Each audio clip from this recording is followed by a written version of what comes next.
Oi, hoje eu vou responder uma pergunta do Paulo, de Mato Grosso. Ele mandou uma pergunta assim no canal. Minhas medidas de pressão arterial em casa são sempre mais altas do que no consultório. Estou fazendo algo de errado?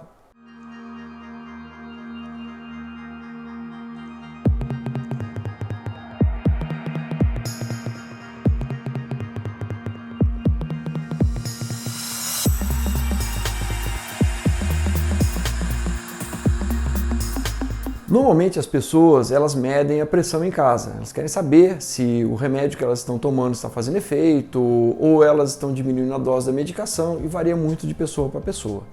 Algumas vezes a pessoa mede a pressão em casa e quando ela chega no consultório a pressão é completamente diferente. Ela é 12/8 em casa e no consultório ela é, 16/10 e isso pode acontecer.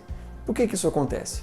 Existem vários fatores que podem interferir nessas medidas de pressão. Um dos principais motivos que isso acontece é a metodologia com que a pressão foi medida. Então você não pode chegar e já medir a pressão. Você tem que sentar, pernas não cruzadas, esperar um pouco para que a pressão seja medida, não pode ter fumado, feito exercício extenuante, comido em grande volume, porque a pressão ela não vai ser aquela esperada para repouso.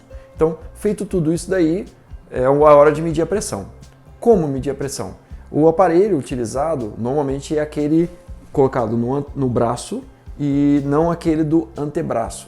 As medidas do aparelho do braço elas vão ser diferentes, até 10% a menos do que as medidas utilizadas no antebraço ou no pulso, porque as artérias que vão dar a informação da pressão arterial elas são diferentes e o calibre das artérias também são diferentes. Então, via de regra, nós utilizamos a medida no braço.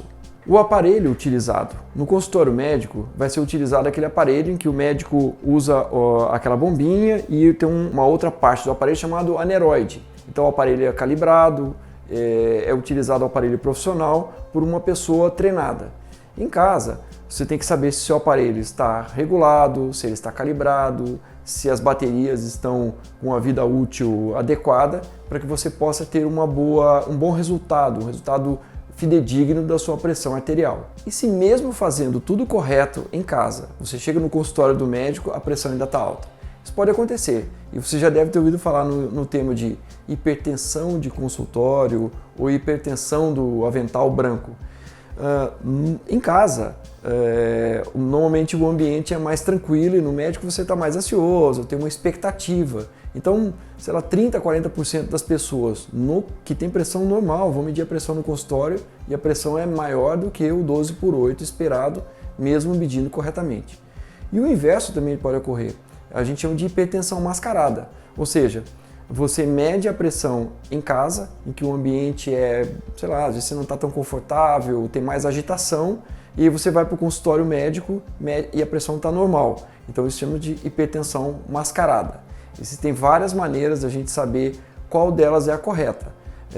Tem um exame que eventualmente o médico pode lançar a mão, em que ele monitora a pressão 24 horas e ele vai ter a média das pressões durante o dia, durante a noite, e as pressões vão ser medidas sem que você saiba o resultado. Então, através da média dessas medidas, o médico vai poder dizer você tem hipertensão ou não tem hipertensão. Se você tem hipertensão e fez esse exame usando a medicação, ele vai poder avaliar se a medicação está sendo adequada ou não.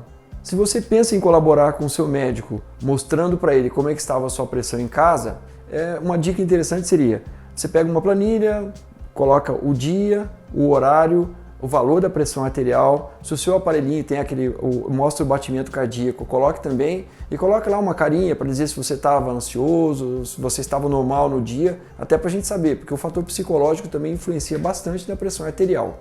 No nosso canal tem um vídeo só mostrando como se mede adequadamente a pressão arterial.